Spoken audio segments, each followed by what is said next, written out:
लड़की फरिश्ते ने गुस्से में अपने सिर का चमकता हुआ प्रकाश वाला घेरा जोर से जमीन पर फेंक दिया, क्योंकि वो एक इंसान से प्यार करने लगी थी। इतने में अचानक एक और लड़की फरिश्ता आसमान से नीचे उतरी। उसकी सुंदरता देखकर सब लोग रुक गए और उसे देखने लगे। वो धीरे से उठी, चारों तरफ देखा और फिर कुछ ही पल में तीसरी लड़की फरिश्ता भी आसमान से उतर आई। उसने बस हल्के से अपने सफेद पंख फड़फड़ाए और जैसे ही उसने पास वाले ड्राइवर की तरफ देखा, वो आदमी वहीं बेहोश होकर उसके प्यार में पड़ गया। लेकिन ये तो बस शुरुआत थी। थोड़ी ही देर में और भी बहुत सी लड़की फरिश्ते जमीन पर उतर आई। सबकी शक्लें अलग थीं, त्वचा के रंग अलग थे, लेकिन सबके शरीर से एक ऐसी जादुई चमक निकल रही थी जिसे कोई समझ नहीं सकता था। जो भी इंसान उनकी आंखों में देखता, वो उनके जादू में खो जाता। धीरे धीरे सड़कों पर भीड़ लग गई, क्योंकि हर कोई इन फरिश्तों को देखना चाहता था। फिर वो सब फरिश्ते एक साथ इकट्ठे हुए और सीधे एक ही आदमी की तरफ चल पड़े। सबसे आगे खड़ी लड़की फरिश्ता ने उस आदमी के सामने अपना हेलो दोबारा जमीन पर फेंक दिया। आदमी हैरान रह गया, उसे कुछ समझ नहीं आया कि क्या हो रहा है। अगले ही पल बाकी सभी लड़की फरिश्तों ने भी अपने अपने हेलो तोड़ दिए। अब सच्चाई सामने आई, वो सब उसी आदमी से प्यार कर बैठी थी। शुरुआत में तो ये किसी भी आदमी के लिए सपनों जैसी जिंदगी लगती थी, लेकिन जल्दी ही मुसीबतें शुरू हो गई। जब भी कोई फरिश्ता कमरे में घूमती, उसके बड़े बड़े पंख टेबल पर रखे कप या प्लेटें गिरा देते। आदमी बस मुस्कुराकर सब संभालने की कोशिश करता, और जब फरिश्ते खुश या गुस्सा होती तो उनके पंखों की हल्की सी हवा से आदमी हवा में उड़ जाता या गिर पड़ता। धीरे धीरे आदमी इस अजीब जिंदगी का आदी हो गया। अब तो वो बर्गर खाते वक्त भी अपने मुंह से पंख निकालने लगा था। एक दिन उसने सोचा कि फरिश्तों को गाड़ी में घुमा लाऊं, लेकिन जैसे ही फरिश्तों ने बैठा, उनके सिर के ऊपर का हेलो इतना गर्म था कि उसने कार की छत में छेद कर दिया।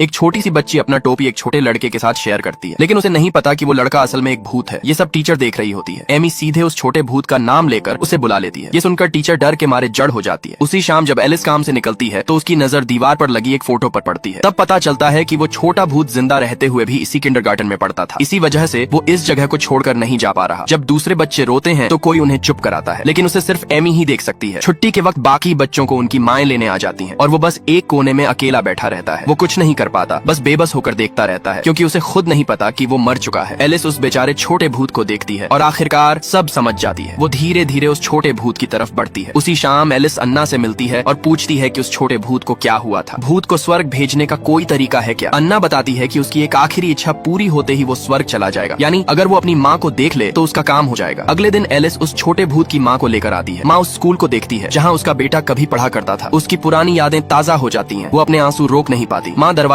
लड़के ने वही कुकिंग क्लास चुनी जो लड़की ने ली थी, और इसी बात पर उसके क्लासमेट्स उसका मजाक उड़ाने लगे। हैरानी की बात ये थी कि लड़का जो भी डेजर्ट बनाता वो कुछ ही देर में खत्म हो जाता। जब जैक छोटा था, उसकी माँ को खाना बनाना नहीं आता था। हाथ में रेसिपी होने के बाद भी कोई फायदा नहीं होता था। वो जो भी बेक करती वो कोयले जैसा दिखता था। यहाँ तक कि डिब्बे वाला खाना भी जला देती थी। बचपन में जैक को बस पत्थर जैसी सख्त टोस्ट ही खाने को मिलती थी, इसलिए उसे छोटी उम्र से ही अच्छे खाने से प्यार हो गया। उस वक्त वो सपना देखा करता था कि एक छोटी सी दुकान खोलेगा जो स्वादिष्ट खाने से भरी होगी, जहाँ हर कोई अपनी पसंद का खाना खरीद सके। जब उसके पापा को ये पता चला तो उन्हें लगा जैक पागल हो गया है। सिर्फ उसका पड़ोसी जो उससे थोड़ा बड़ा लड़का था उसका साथ देता था और उसे ताजी कुरकुरी मूली चखाने ले गया। उसका नरम और रसीला स्वाद जैक को हैरान कर गया। जैक ने खाना बनाना शुरू किया और उसका पहला ही खाना उसके माता पिता को चौंका गया। उसने जो मीट सॉस पास्ता बनाया था वो बहुत स्वादिष्ट था, यहाँ तक कि उसके सख्त मिजाज पापा भी खुद को रोक नहीं पाए और 2-3 कॉर्स ज्यादा खा लिए। कुछ ही समय बाद उसकी माँ बीमार पड़ गई। अब उसके खाने को छकने वाला कोई नहीं रहा। क्रिसमस से कुछ दिन पहले ही वो घर वापस आई, लेकिन उसकी हालत और भी खराब थी। जैक चाहता था कि उसकी माँ क्रिसमस उसके साथ बिताए। उसने